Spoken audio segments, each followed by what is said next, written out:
Olá, pessoal. Nessa questão, em que ele mostra a mãe puxando a sua filha em um carrinho, ele vai fazer algumas perguntas para a gente. Na letra A, ele pede assim, calcule a intensidade da componente da força que efetivamente puxa o carrinho. O que ele quis dizer com isso? Vamos lá. A força que a mãe exerce é essa daqui, ó. Ela vale 50 newtons, mas ela está inclinada em relação horizontal. Existe aqui um ângulo de 30 graus. Nós podemos decompor essa força em duas. Uma parte dessa força está aqui, ó, Fx, e uma parte dessa força está aqui, ó, Fy. Então, quando ele pergunta a componente da força que efetivamente puxa o carrinho, é Fx. Fx é a força para a direita, é essa força que faz o carrinho se deslocar. E a gente pode calcular essa força usando o cosseno de 30. Veja bem, quem é cosseno de 30? Cosseno de qualquer ângulo é cateto adjacente ao ângulo, ou seja, Fx, dividido pela hipotenusa. Aqui nós temos um triângulo retângulo e a hipotenusa é o maior lado, ou seja, é a força F. Se eu passar o F para o outro lado, fica Fx é igual a F vezes cosseno de 30. O valor de F eu sei, vale 50 newtons. E o cosseno de 30, a gente pode retirar da figura. Nesse triângulo aqui, olha, a gente percebe o seguinte, cosseno de 30 graus é cateto adjacente, que é 0,87, dividido pela hipotenusa desse triângulo, que vale 1. Com isso eu descubro que o cosseno de 30 vale 0,87.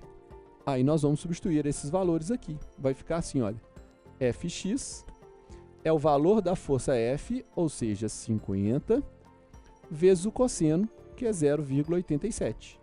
Vamos achar que o Fx, fazendo a multiplicação, dá 43,5 newtons.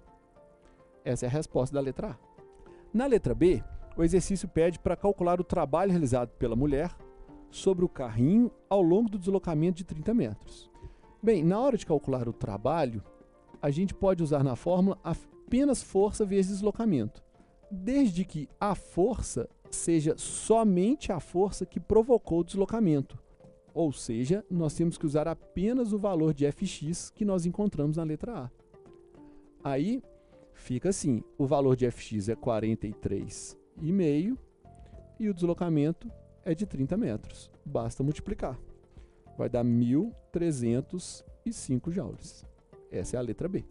Na letra C, ele pergunta, além da força da mulher, que outra força exerce trabalho no carrinho?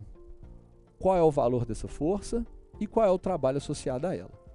Na letra C, nós temos que pensar em algumas coisas.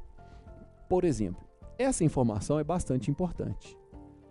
Se o carrinho se move com velocidade constante, a primeira lei de Newton implica em todos os corpos em MRU possuem força resultante zero. O que isso significa? Se a força que a mãe faz puxa o carrinho para frente, a força Fx puxa ele para frente com 43,5 newtons, quer dizer que existe uma força para trás que anula essa força, já que a resultante tem que dar zero. Essa força só pode ser atrito, né? 43,5 newtons. Esse atrito é o atrito existente aqui, olha, entre o eixo da roda e a roda. Esse atrito atrapalha o movimento do carrinho e faz com que essas forças se anulem e, portanto, a força resultante seja zero. Então, quando ele pergunta o valor dessa força, já está respondido. Tem que ser 43,5 newtons. E qual que é o trabalho associado a ela? Se essa força está oposta à velocidade, o trabalho dela vai ser negativo. E se o valor dela é o mesmo valor da força Fx, é o mesmo valor com o mesmo deslocamento, o resultado é o mesmo, mas com um sinal negativo. Então essa força tem um trabalho de menos 1.305 joules. É isso aí.